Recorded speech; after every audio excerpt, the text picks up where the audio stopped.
Chapter 21 of the Life and Adventures of Martin Chuzzlewit, by Charles Dickens. More American experiences. Martin takes a partner, and makes a purchase. Some account of Eden as it appeared on paper. Also of the British Lion.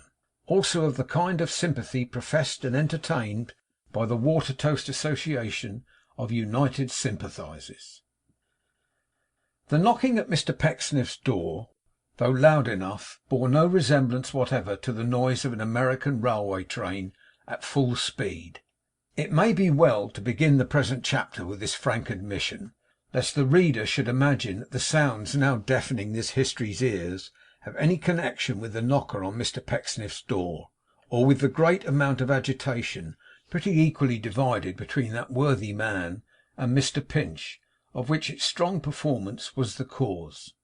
Mr Pecksniff's house is more than 1,000 leagues away, and again this happy chronicle has liberty and moral sensibility for its high companions. Again it breathes the blessed air of independence. Again it contemplates with pious awe that moral sense which renders unto Caesar nothing that is his.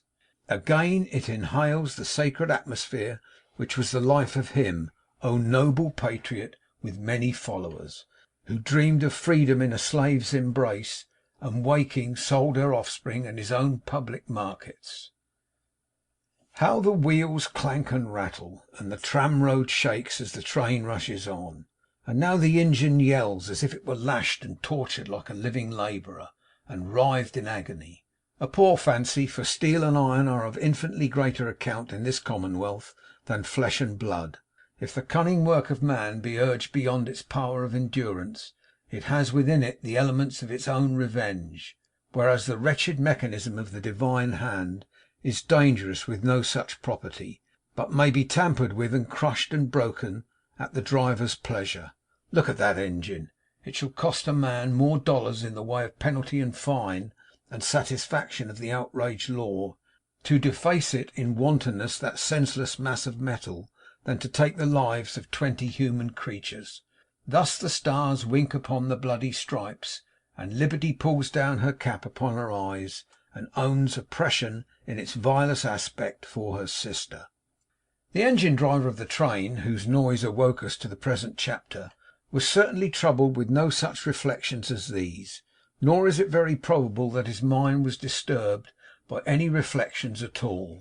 He leaned with folded arms and crossed legs against the side of the carriage, smoking, and except when he expressed by a grunt as short as his pipe his approval of some particularly dexterous aim on the part of his colleague, the fireman, who beguiled his leisure by throwing logs of wood from the tender at the numerous stray cattle on the line, he preserved a composure so immovable and an indifference so complete, that if the locomotive had been a sucking pig, he could have not been more perfectly indifferent to its doings.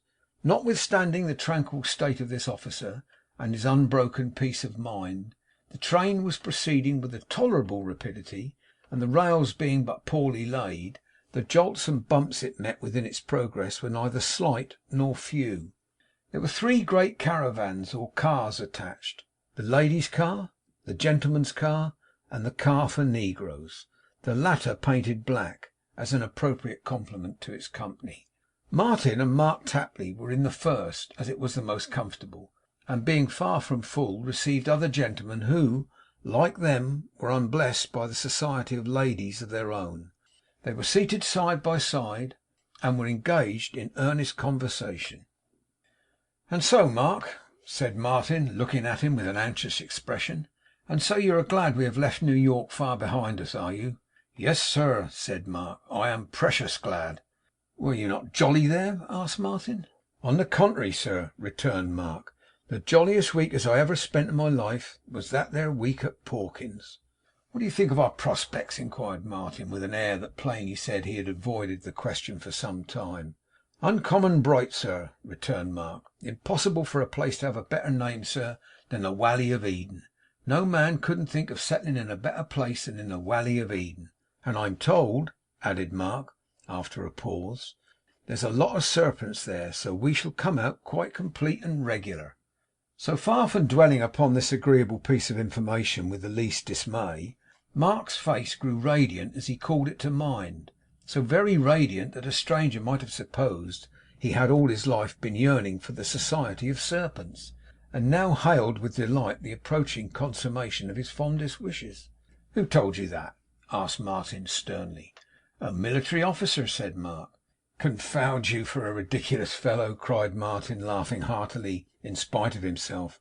'What military officer? You know they spring up in every field.' 'As thick as scarecrows in England, sir,' interposed Mark, 'which is a sort of militia themselves, being entirely coat and waistcoat with a stick inside. Ha! Don't mind me, sir. It's my way sometimes. I can't help being jolly. Why, it was one of them inwading conquerors at Pawkins as told me. "Am I rightly informed," he says, not exactly through his nose, but as if I'd got a stoppage in it very high up, "that you're a going to the Walley of Eden?" "I heard some talk on it," I told him. "Oh," says he, "if you should ever happen to go to bed there, you may, you know," he says, "in course of time, as civilization progresses, don't forget to take an axe with you." I looks at him tolerable hard. "Fleas?" says I. "And more," says he. "Wampires?" says I. "And more," says he. "Mosquitoes, perhaps?" says I. "And more," says he. "What more?" says I. "Snakes more," says he. "Rattlesnakes." "You're right to a certain extent, stranger. There are some cantankerous chawers in the small way too, as graze upon a human pretty strong. But don't mind them. They're company. It's snakes," he says, "as you'll object to. And whenever you wake and see one in an upright poster on your bed," he says, "like a corkscrew with the handle of a sittin' on its bottom ring, cut him down, for he means wenom." "Why didn't you tell me this before?" cried Martin, with an expression of face which set off the cheerfulness of Mark's visage to great advantage. "I never thought on it, sir," said Mark. "It comes in at one ear and went out the other. But Lord love us, he was of another company, I dare say, and only made up the story that we might go to his Eden, and not to the opposition one." "There's some probability in that," observed Martin. "I can honestly say that I hope so with all my heart." "I've not a doubt about it, sir," returned Mark, who, full of the inspiring influence of the anecdote upon himself, had for the moment forgotten its probable effect upon his master. "Anyhow, we must live, you know, sir." "Live!" cried Martin. "Yes, it's easy to say live, but if we should happen not to wake when the rattlesnakes are a making corkscrews of themselves upon our beds, it may not be so easy to do it." "And that's a fact," said a voice so close in his ear that it tickled him. "That's dreadful true." Martin looked round, and found that a gentleman on the seat behind had thrust his head between himself and Mark, and sat with his chin resting on the back rail of their little bench, entertaining himself with their conversation. He was as languid and listless in his looks as most of the gentlemen they had seen. His cheeks were so hollow that he seemed to be always sucking them in, and the sun had burnt him, not a wholesome red or brown, but dirty yellow. He had bright dark eyes, which he kept half closed, only peeping out of the corners, and even then with a glance that seemed to say, "Now you won't overreach me. You want to, but you won't." His arms rested carelessly on his knees as he leant forward. In the palm of his left hand, as English rustics have their slice of cheese, he had a cake of tobacco; in his right a penknife. He struck into the dialogue with as little reserve as if he had been specially called in, days before, to hear the arguments of both sides, and favour them with his opinion; and he had no more contemplated or cared for the possibility of their not desiring the honour of his acquaintance or interference in their private affairs, than if he had been a bear or a buffalo. "That," he repeated, nodding condescendingly to Martin, as to an outer barbarian and foreigner, "is dreadful true. Darn all manners of vermin." Martin could not help frowning for a moment, as if he were disposed to insinuate that the gentleman had unconsciously darned himself; but remembering the wisdom of doing at Rome as Romans do, he smiled with the pleasantest expression he could assume upon so short a notice. Their new friend said no more just then, being busily employed in cutting a quid or plug from his cake of tobacco, and whistling softly to himself the while. When he had shaped it to his liking, he took out his old plug, and deposited the same on the back of the seat between Mark and Martin, while he thrust the new one into the hollow of his cheek, where it looked like a large walnut or tolerable pippin. Finding it quite satisfactory, he stuck the point of his knife into the old plug, and holding it out for their inspection, remarked, with the air of a man who had not lived in vain, that it was 'used up considerable. Then he tossed it away, put his knife into one pocket and his tobacco in another, rested his chin upon the rail as before, and approving of the pattern of Martin's waistcoat, reached out his hand to feel the texture of that garment. 'What do you call this now?' he asked. 'Upon my word,' said Martin, 'I don't know what it's called. It'll cost $1 or more a yard, I reckon. I really don't know.' 'In my country,' said the gentleman, 'we know the cost of our own produce.' Martin not discussing the question, there was a pause. 'Well,' resumed their new friend, after staring at them intently during the whole interval of silence, 'how's the unnatural old parent by this time?' Mr Tapley, regarding this inquiry only as another version of the impertinent English question, 'How's your mother?' would have resented it instantly but for Martin's prompt interposition. 'You mean the old country?' he said. 'Ah!' was the reply. 'How's she? Progressing backwards, I expect, as usual. Well, how's Queen Victoria?' 'In good health, I believe,' said Martin. 'Queen Victoria won't shake in her royal shoes at all when she hears tomorrow named,' observed the stranger. 'No.' 'Not that I'm aware of. Why should she?' 'She won't be taken with a cold chill when she realises what is being done in these diggings,' said the stranger. 'No.' 'No,' said Martin. 'I think I could take my oath of that.' The strange gentleman looked at him as if in pity of his ignorance of prejudice, and said, 'Well, sir, I tell you this. There ain't an engine with its biler bust in God Almighty's free United States so fixed and nipped and frizzled to a most eternal smash as that young critter in her luxurious location in the Tower of London will be, when she reads the next double extra Watercoast Gazette.' Several other gentlemen had left their seats and gathered round during the foregoing dialogue. They were highly delighted with this speech. One very lank gentleman, in a loose limp white cravat, long white waistcoat, and a black greatcoat, who seemed to be an authority among them, felt called upon to acknowledge it. 'Mr Lafayette Kettle,' he said, taking off his hat. There was a grave murmur of 'Hush!' 'Mr Lafayette Kettle, sir.' Mr Kettle bowed. 'In the name of this company, sir, and in the name of our common country, and in the name of that righteous cause of holy sympathy in which we are engaged, I thank you. I thank you, sir, in the name of the Watertoast sympathisers. And I thank you, sir, in the name of the Watertoast Gazette. And I thank you, sir, in the name of the Star Spangled Banner of the great United States, for your eloquent and categorical exposition.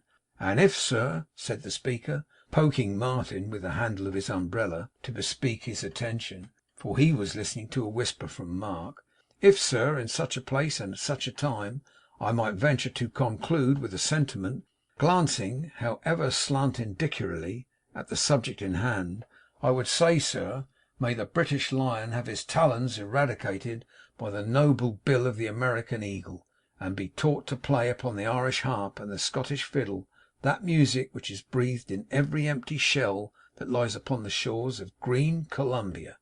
Here the lank gentleman sat down again amidst a great sensation, and every one looked very grave. 'General Choke,' said Mr Lafayette Kettle, 'you warm my heart, sir, you warm my heart. But the British lion is not unrepresented here, sir, and I should be glad to hear his answer to those remarks.'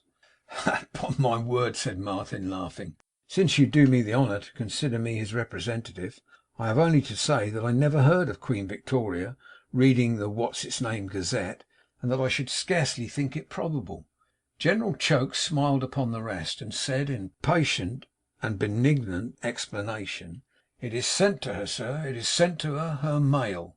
'But if it is addressed to the Tower of London, it would hardly come to hand, I fear,' returned Mark, 'for she don't live there.' 'The Queen of England, gentlemen,' observed Mr Tapley, affecting the greatest politeness, and regarding them with an immovable face, 'usually lives at the Mint to take care of the money. She has lodgings, in virtue of her office, with the Lord Mayor at the Mansion House, but don't often occupy them, in consequence of the parlour chimney smoking.' 'Mark,' said Martin, 'I shall be very much obliged to you if you'll have the goodness not to interfere with preposterous statements, however jocose they may appear to you. I was merely remarking, gentlemen, though it is a point of very little import, that the Queen of England does not happen to live in the Tower of London.' 'General!' cried Mr Lafayette Kettle. 'Do you hear?' 'General!' echoed several others. 'General!' 'Hush! Pray silence!' said General Choke, holding up his hand, and speaking with a patient and complacent benevolence that was quite touching.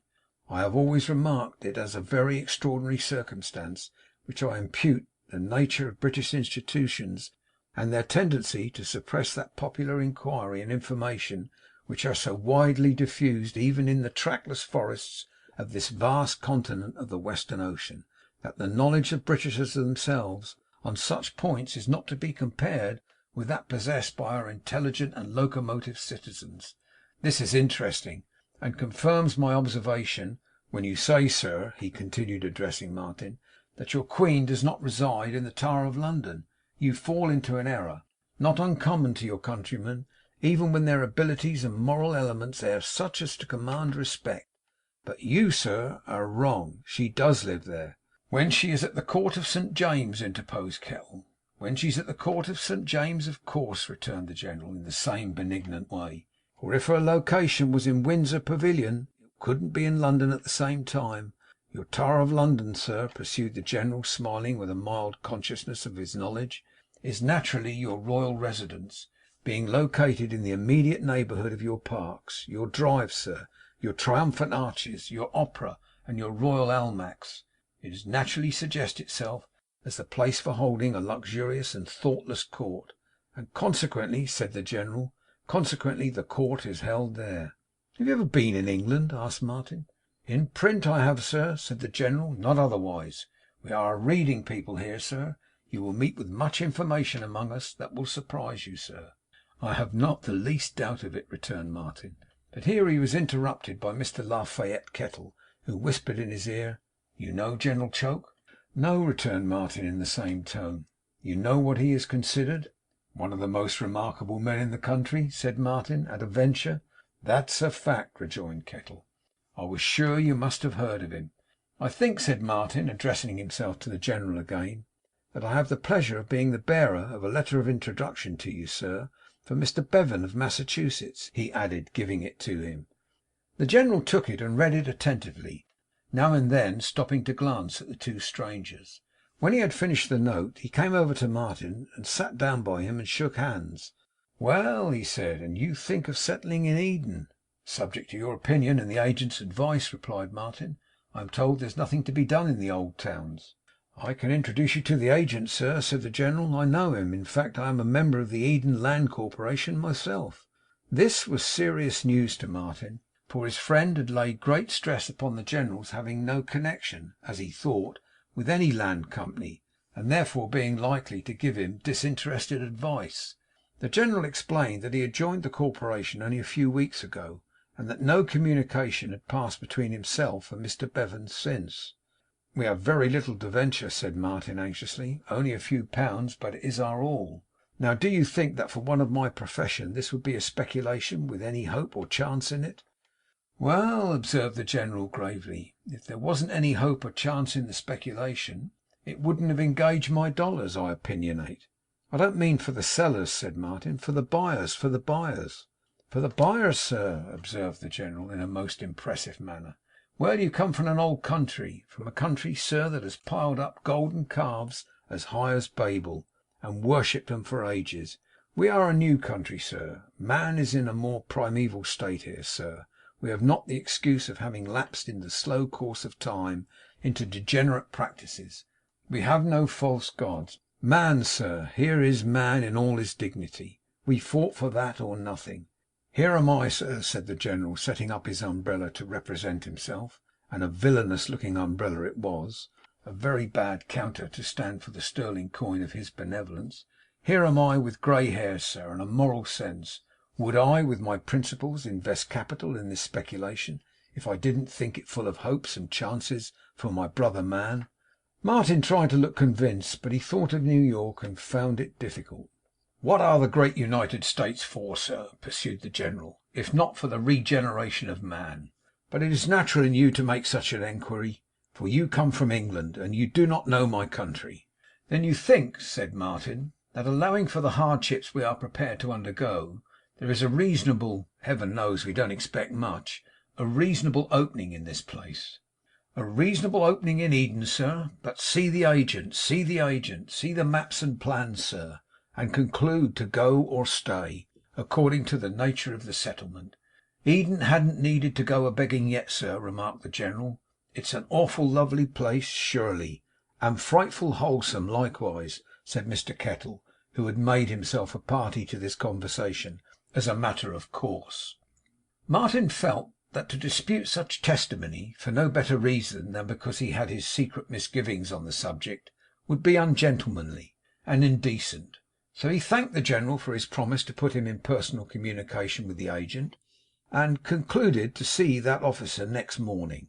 He then begged the General to inform him who the Watertoast sympathisers were, of whom he had spoken in addressing Mr Lafayette Kettle, and on what grievances they bestowed their sympathy. To which the General, looking very serious, made answer, that he might fully enlighten himself on those points to morrow by attending a great meeting of the body which would then be held at the town to which they were travelling. 'Over which, sir,' said the General, 'my fellow citizens have called on me to preside.' They came to their journey's end late in the evening. Close to the railway was an immense white edifice like an ugly hospital, on which was painted 'National Hotel.'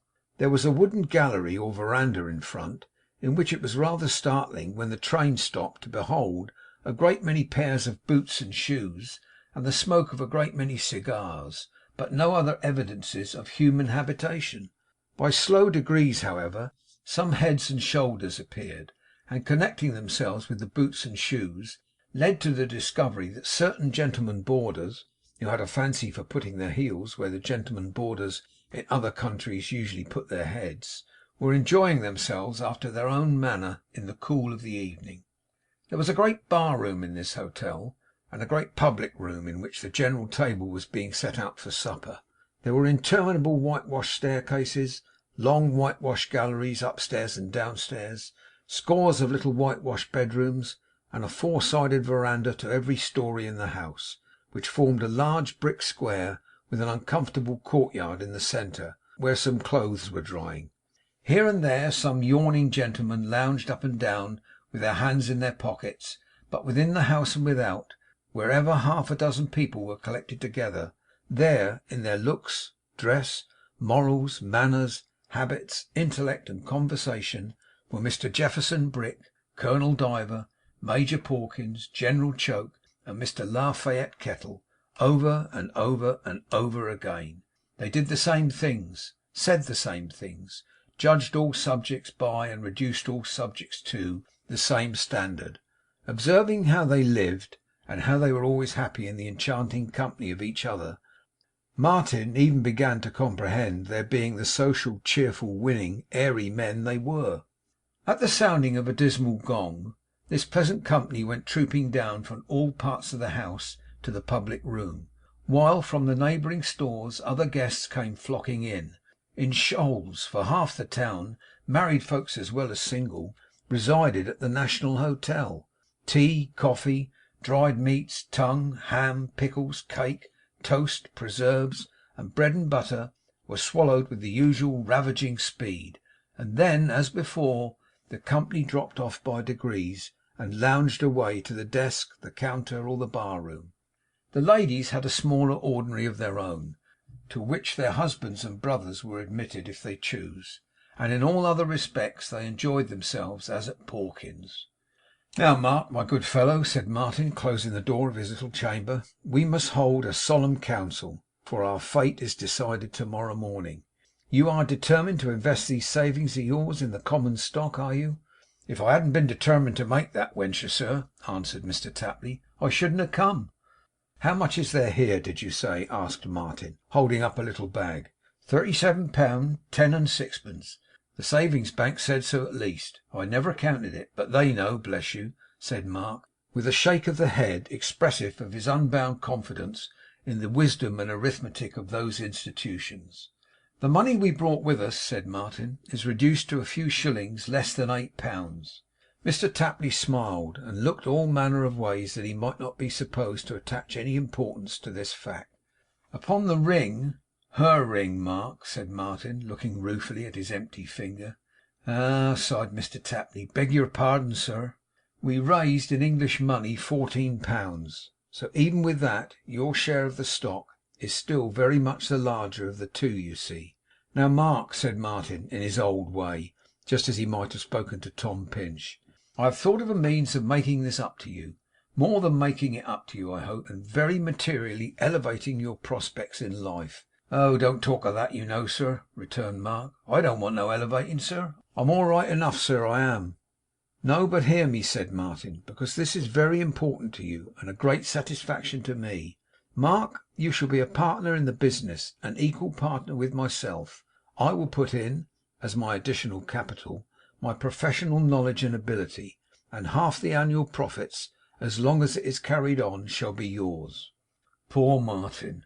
For ever building castles in the air! For ever in his very selfishness forgetful of all but his own teeming hopes and sanguine plans! Swelling, at that instant, with the consciousness of patronizing and most munificently rewarding Mark. 'I don't know, sir,' Mark rejoined, much more sadly than his custom was, though from a very different cause than Martin supposed. 'What can I say to this in the way of thanking you? I'll stand by you, sir, to the best of my ability, and to the last. That's all.' 'We quite understand each other, my good fellow,' said Martin, rising in self approval and condescension. 'We are no longer master and servant, but friends and partners, and are mutually gratified. If we determine on Eden, the business shall be commenced as soon as we get there, under the name,' said Martin, who never hammered upon an idea that wasn't red hot, 'under the name of Chuzzlewit and Tapley.' 'Lord love you, sir,' cried Mark, 'don't have my name in it. I ain't acquainted with the business, sir. I must be a co. I often thought,' he added in a low voice, 'as I should like to know a co. But I little thought as I ever should live to be one.' 'You shall have your own way, Mark.' 'Thank'ee, sir. If any country gentleman thereabouts, in the public way or otherwise, wanted such a thing as the skittle ground made, I could take that part of the business, sir.' 'Against any architect in the State,' said Martin. 'Get a couple of sherry cobblers, Mark, and we'll drink success to the firm.' Either he forgot already, and often afterwards, that they were no longer master and servant, or considered this kind of duty to be among the legitimate functions of the co. But Mark obeyed with his usual alacrity, and before they parted for the night, it was agreed between them that they should go together to the agent's in the morning, but that Martin should decide the Eden question on his own sound judgment. And Mark made no merit, even to himself, of his jollity of this concession, perfectly well knowing that the matter would come to that in the end anyway. The General was one of the party at the public table next day, and after breakfast suggested that they should wait upon the agent without loss of time. They, desiring nothing more, agreed. So off they all four started for the office of the Eden Settlement, which was almost within rifle shot of the National Hotel. It was a small place, something like a turnpike, but a great deal of land may be got into a dice box, and why may not a whole territory be bargained for in a shed? It was but a temporary office too, for the Edeners were going to build a superb establishment for the transaction of their business, and had already got so far as to mark out the site, which is a great way in America. The office door was wide open, and in the doorway was the agent, no doubt a tremendous fellow to get through his work, for he seemed to have no arrears, but was swinging backwards and forwards in a rocking chair, with one of his legs planted high up against the doorpost, and the other doubled up under him, as if he were hatching his foot. He was a gaunt man, in a huge straw hat, and a coat of green stuff. The weather being hot, he had no cravat, and wore his shirt collar wide open, so that every time he spoke, something was seen to twitch and jerk up his throat, like the little hammers in a harpsichord when the notes are struck. Perhaps it was the truth feebly endeavouring to leap to his lips. If so, it never reached them. Two grey eyes lurked deep within this agent's head, but one of them had no sight in it, and stood stock still. With that side of his face he seemed to listen to what the other side was doing. Thus each profile had a distinct expression, and when the movable side was most in action, the rigid one was in its coldest state of watchfulness. It was like turning the man inside out, to pass to that view of his features in his liveliest mood, and see how calculating and intent they were.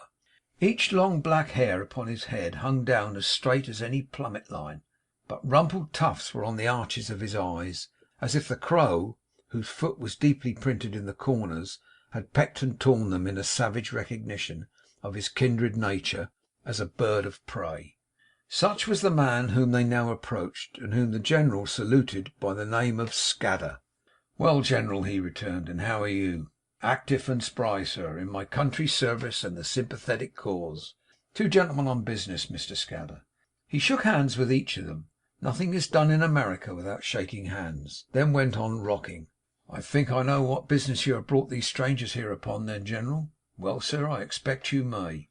'You are a tonguey person, General, for you talk too much, and that's a fact,' said Scadder.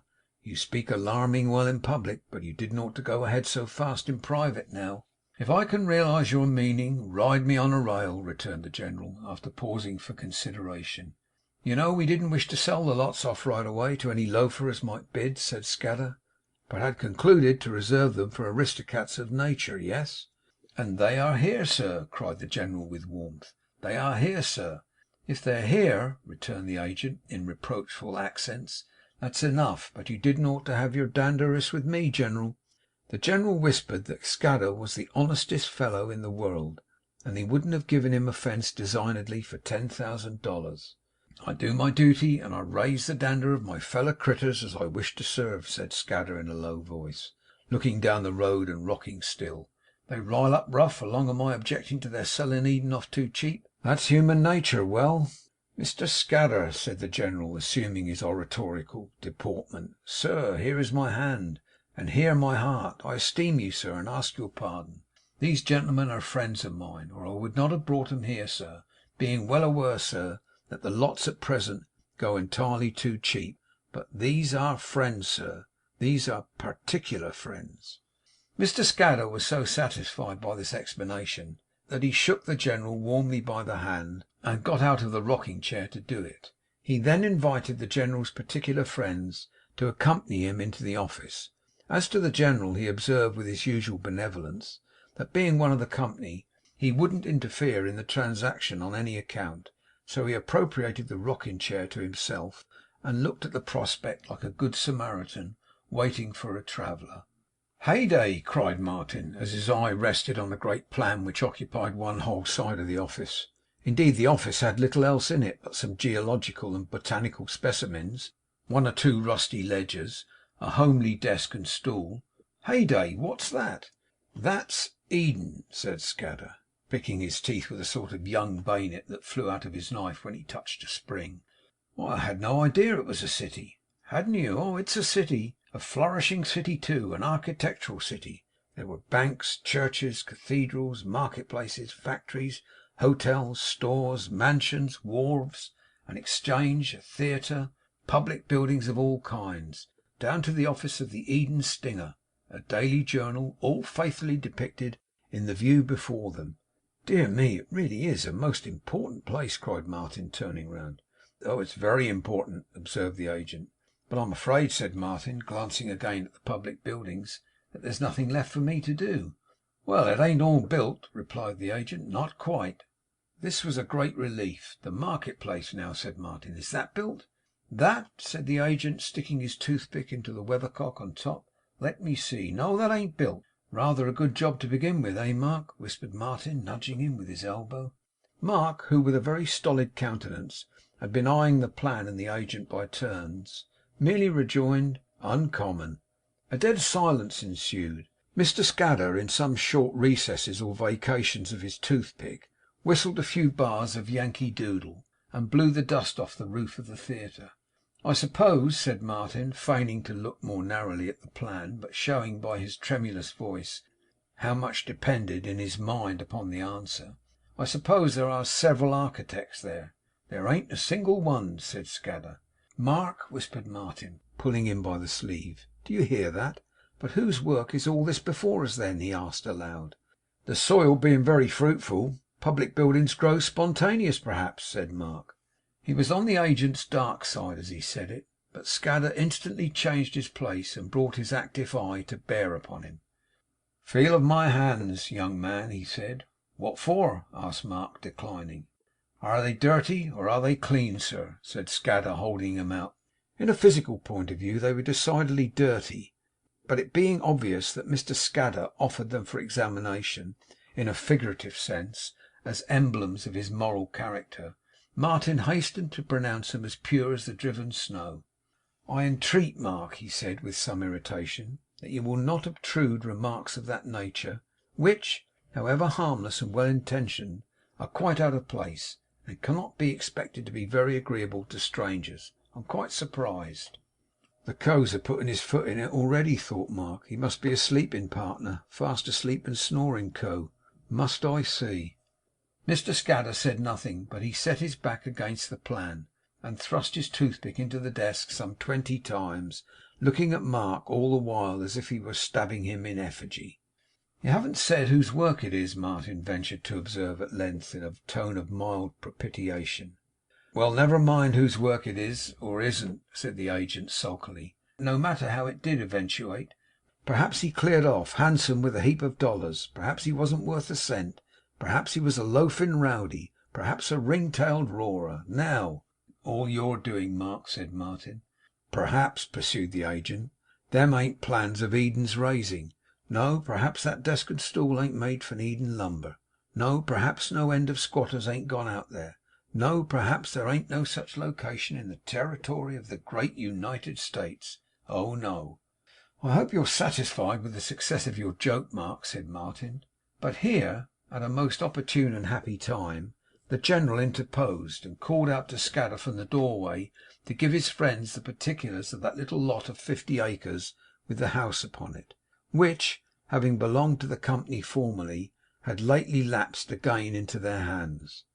'You are a deal too open handed, General,' was the answer. 'It is a lot as should be rose in price, it is.'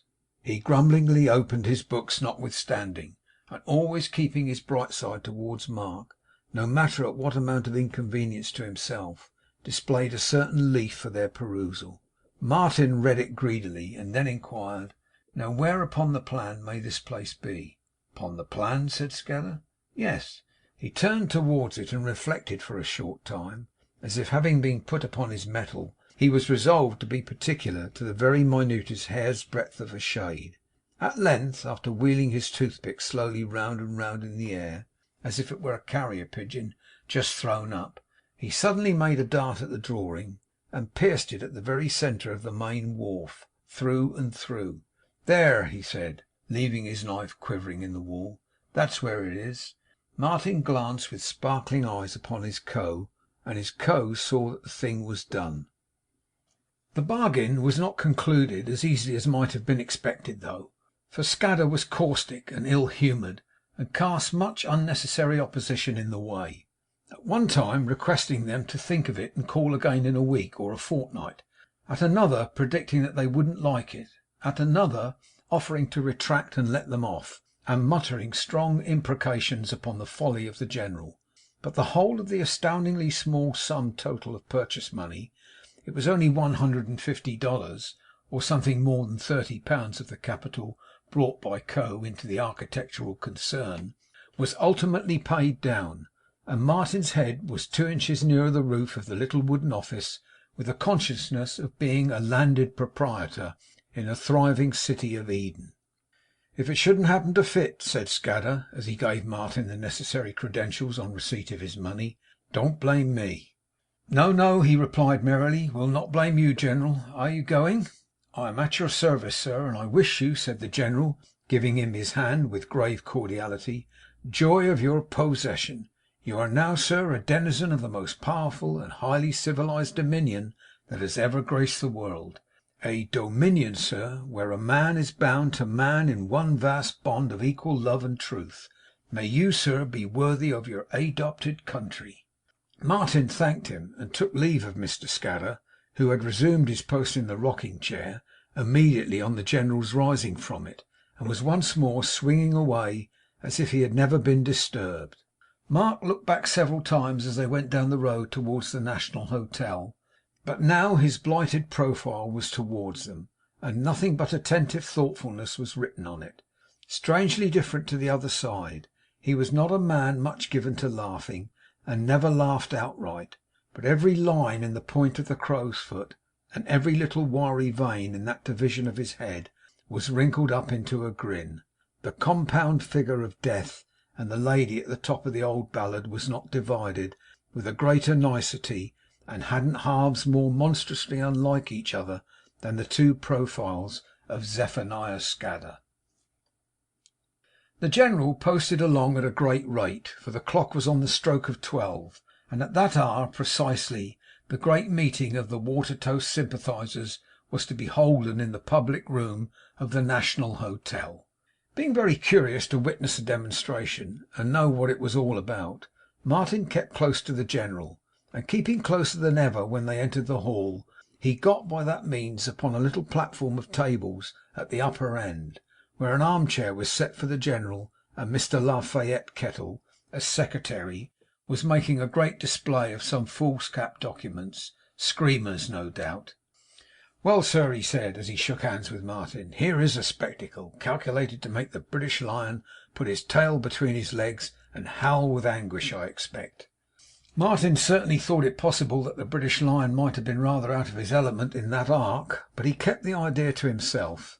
The General was then voted to the chair, on the motion of a pallid lad of the Jefferson Brick School, who forthwith set in for a high spiced speech, with a good deal about hearths and homes in it, and unriveting the chains of tyranny. Oh, but it was a clincher for the British lion, it was. The indignation of the glowing young Columbian knew no bounds. If he could only have been one of his own forefathers, he said, wouldn't he have peppered that same lion, and been to him as another brute tamer with a wire whip, teaching him lessons not easily forgotten? 'Lion!' cried that young Columbian. 'Where is he? Who is he? What is he? Show him to me. Let me have him here.' 'Here,' said the young Columbian, in a wrestling attitude, 'upon this sacred altar.' 'Here,' cried the young Columbian, idealising the dining table, 'upon ancestral ashes, cemented with the glorious blood poured out like water on our native plains, Chickabiddy Lick.' 'Bring forth that lion,' said the young Columbian. 'Alone I dare him. I taunt that lion. I tell that lion that Freedom's hand, once twisted in his mane, he rolls a course before me, and the eagles of the great Republic laugh. Ha, ha!' When it was found that the lion didn't come, but kept out of the way, that the young Columbian stood there with folded arms, alone in his glory, and consequently that the eagles were no doubt laughing wildly on the mountain tops, such cheers arose as might have shaken the hands upon the Horse Guards clock, and changed the very mean time of the day in England's capital. 'Who is this?' Martin telegraphed to Lafayette. The secretary wrote something very gravely on a piece of paper, twisted it up, and had it passed to him from hand to hand. It was an improvement on the old sentiment, 'Perhaps as remarkable a man as any in our country.' This young Columbian was succeeded by another, to the full as eloquent as he, who drew down storms of cheers. But both remarkable youths, in their great excitement, for your true poetry can never stoop to details, forgot to say with whom or what the Watertoasters sympathised, and likewise why or wherefore they were sympathetic. Thus Martin remained for a long time as completely in the dark as ever, until at length a ray of light broke in upon him through the medium of the secretary, who, by reading the minutes of their past proceedings, made the matter somewhat clearer. He then learned that the Watertoast Association sympathised with a certain public man in Ireland, who held a contest upon certain points with England, and that they did so because they didn't love England at all, not by any means because they loved Ireland much, being indeed horribly jealous and distrustful of its people always, and only tolerating them because of their working hard, which made them very useful, labour being held in greater indignity in the simple republic than in any other country upon earth. This rendered Martin curious to see what grounds of sympathy the Watertoast Association put forth, nor was he long in suspense, for the General rose to read a letter to the public man, which with his own hands he had written. 'Thus,' said the General, 'thus, my friends and fellow citizens, it runs. Sir, I address you on behalf of the Watertoast Association of United Sympathisers. It is founded, sir, in the great Republic of America, and now holds its breath, and swells the blue veins in its forehead nigh to bursting, as it watches, sir, with feverish intensity and sympathetic ardour, your noble efforts in the cause of freedom.'